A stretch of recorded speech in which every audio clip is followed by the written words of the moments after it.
তাকবীর। আল্লাহ আমাদের হাতগুলোকে কবুল করে নিন। সম্মানিত হাজিরিন, শুকর আদায় করছি। আমি তো দ্বিতীয় বক্তা, প্রধান বক্তা অপেক্ষা করছে।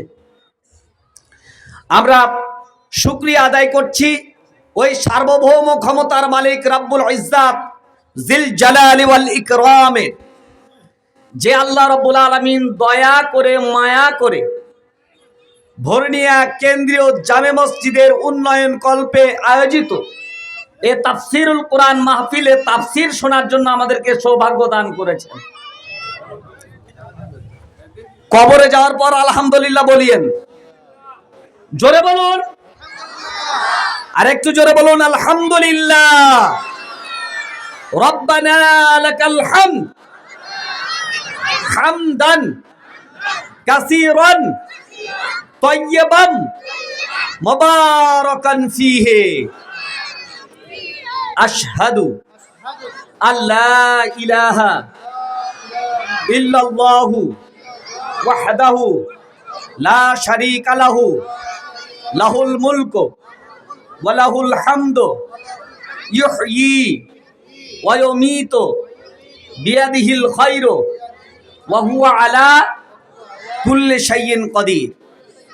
হৃদয়ের সবটুকু ভালোবাসা নিংড়িয়ে দুরূদ পেশ করছি সর্বকালের সর্বযুগের সর্বশ্রেষ্ঠ বিশ্বের মহামানব, মানব সভ্যতার স্থপতি, শোষিত বঞ্চিত নিপীড়িত ভাগ্যহত মজলুম মানবতার আশ্রয়ের ঠিকানা, ইমামুল মুরসালিন খাতামান নবিয়্যিন সাইয়্যিদুল কাওনাইন হাদিউন নাজদাইন সরকার দু আলম মুহাম্মদুর রাসূলুল্লাহ সাল্লাল্লাহু আলাইহি সাল্লামের প্রতি জবান খুলে বলি আল্লাহুম্মা সাল্লি আলা মুহাম্মাদিন ওয়া আলা আলি মুহাম্মাদ কামা সাল্লাইতা আলা ইব্রাহিম ওয়া আলা আলি ইব্রাহিম ইন্নাকা হামিদুম মাজিদ।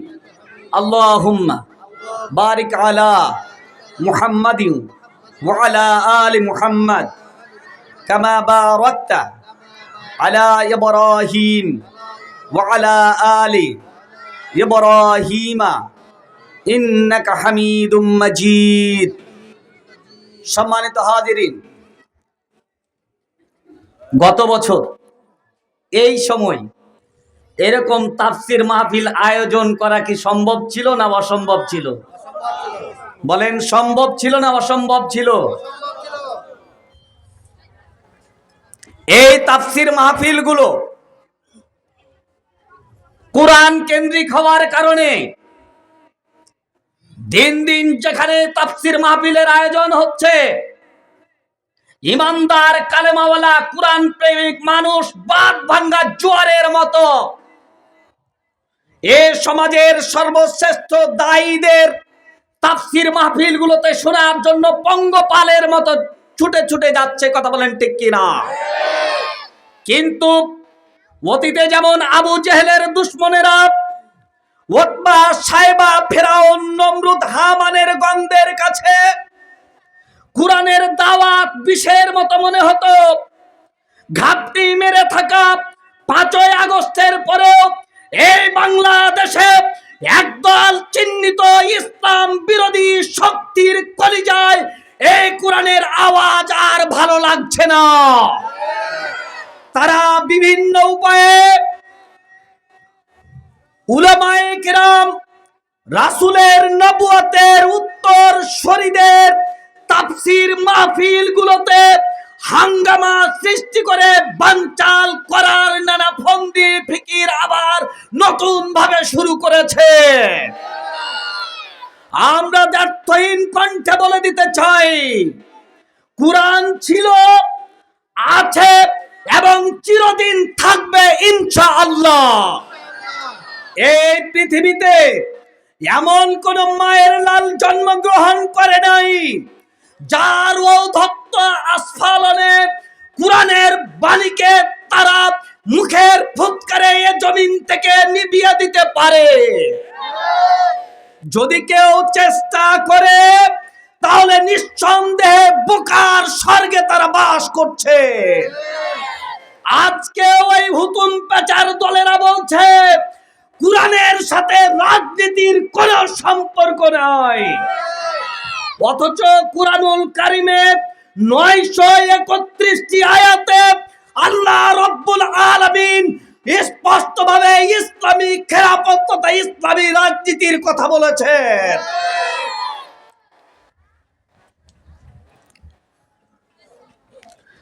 সবচেয়ে বড় হাঁসটি যদি রাজহাঁস হয়, সবচেয়ে বড় পথটি যদি রাজপথ হয়, সবচেয়ে বড় মিস্ত্রি যদি রাজমিস্ত্রি হয়, তাহলে পৃথিবীর শ্রেষ্ঠ নীতি নবী মুহাম্মদ সাল্লাল্লাহু আলাইহি সাল্লামের নীতি কিনা? আর রাসূল আরবি সাল্লাল্লাহু আলাইহি সাল্লামের 23 বছর জিন্দেগির আদর্শ এবং নীতি হলো পৃথিবীর শ্রেষ্ঠ রাজনীতি। সুতরাং যারা বলতে চাই কুরআনের সাথে রাজনীতির সম্পর্ক নাই, তাদেরকে হিন্দুস্তানে চলে যাওয়ার পরামর্শ দিচ্ছি, নতুবা তওবা করে নতুন ভাবে মুসলমান হওয়ার আবেদন জানাচ্ছি। অন্যথায় যদি পায়তারামি করেন, এই দেশের তাওহীদি জনতা আপনাদেরকে বঙ্গোপসাগর পার করতে 1 সেকেন্ডও সময় নেবে না ইনশাআল্লাহ। রাজি আছেন মুসলমানেরা? দুহাত তুলে আল্লাহকে দেখান। নারে তাকবীর। আল কুরআনের আলো, কুরআন আছে যেখানে, হাদিস আছে যেখানে, শিরক আছে যেখানে, বিদআত আছে যেখানে,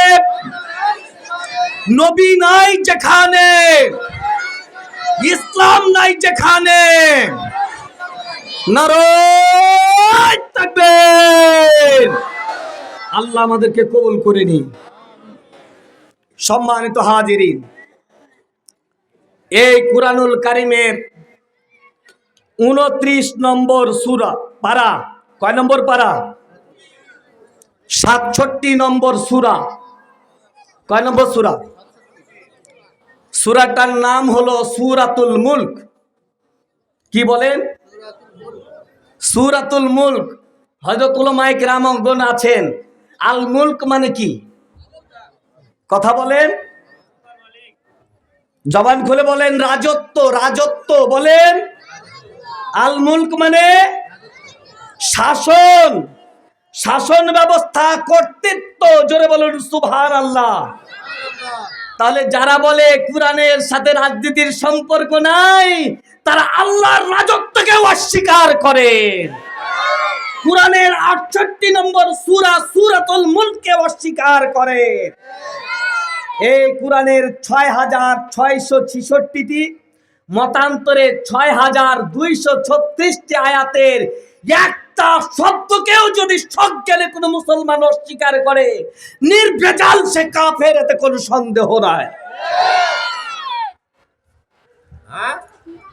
এই সূরার 1, 2, 3 নম্বর আয়াত তিলাওয়াত করেছি। শুনতে রাজি আছেন আপনারা? আমার সম্মানিত উপস্থিতি, সূরাটার নাম হলো সূরাতুল মুলক। এই আয়াতের প্রথম আয়াত, এই সূরার প্রথম আয়াতে, আর মুলক শব্দ থেকে এই সূরাটার নাম আল্লাহ রাব্বুল আলামিন চয়ন করেছেন সূরাতুল মুলক। এই সূরাটি রাসূল আরবি সাল্লাল্লাহু আলাইহি ওয়াসাল্লামের মাক্কি জীবনের মাঝামাঝি সময়, কোন সময়? মাঝামাঝি সময় নাজিল হয়েছে। আজকে যেমন যারা বিসমিল্লাহির রহমানির রহিম সংবিধানে থাকুক এটা চায়, বুঝে হোক না বুঝে হোক, সজ্ঞানে হোক অথবা যেভাবেই হোক, বলছেন কুরআনের সাথে রাজনীতির কোনো সম্পর্ক নাই। ঠিক তেমনি রাসূল আরবি সাল্লাল্লাহু আলাইহি সাল্লামের জীবনে একদল ধার্মিক লোক বলতো, মুহাম্মদ যে কথা বলে এটা রাজনীতির কথা। জি। মাদের পড়ুন তো আস্তাগফিরুল্লাহ আস্তাগফিরুল্লাহ আল্লাযী লা ইলাহা ইল্লা হুয়াল হাইয়ুল কাইয়্যুম ওয়া আতুবু ইলাই। মা বোনদের দৃষ্টি আকর্ষণ করছি, প্রিয় মা ও বোনেরা, যে কোনো মজলিসে কোরআনের বর্ণনা অনুযায়ী তিনটা মূলনীতি আছে। এক, আল্লাহ রাব্বুল আলামিন বলেছেন, যখন তোমরা কোনো মজলিসে বসবে তখন অন্যজনকে অগ্রাধিকার দিয়ে গায়ের সাথে গা লাগিয়ে ফাঁকা জায়গা পূরণ করে বসবে। সুবহানাল্লাহ বলেন। এজন্য আপনাদের জায়গা সংকুলান হচ্ছে না, এজন্য অনেক মা বোন বাইরে দাঁড়িয়ে আছেন। যারা বসে আছেন তারা যদি দাঁড়ানো মা বোনদের জায়গা করে না দেন, তাহলে তারা যদি জায়গা না পেয়ে দোকানপাটে গিয়ে কোনো কবিরা গুনাহ করে, পর্দার খেলাফ কোনো কাজ হয়ে যায়, এ গুনার ভাগীদারি আপনারাও হবেন। এই জন্য দয়া করে আপনি যেমন আপনার ঈমানকে মজবুত করার জন্য কোরআনকে মহব্বত করে কোরআনের মাহফিলে এসেছেন, অন্য মা বোনদেরকেও জায়গা দেওয়ার জন্য একটু মেহেরবানি করে সরে সরে বসুন, গায়ে গা লাগিয়ে বসুন। আল্লাহ রাব্বুল আলামিন তৌফিক দান করুন। সূরাতুল মুলক, এই সূরায় 30টি আয়াত আছে। কয়টি আয়াত আছে? এই সূরার প্রথম দিকে আল্লাহ রাব্বুল আলামিনের রাজত্বের ঘোষণা দেওয়া হয়েছে। তারপরে শয়তান মানুষকে কেমন করে বিভ্রান্ত করে এই বর্ণনা দেওয়া আছে। তারপরে কাফিরদের মুসলমানদের প্রতি কেমন আচরণ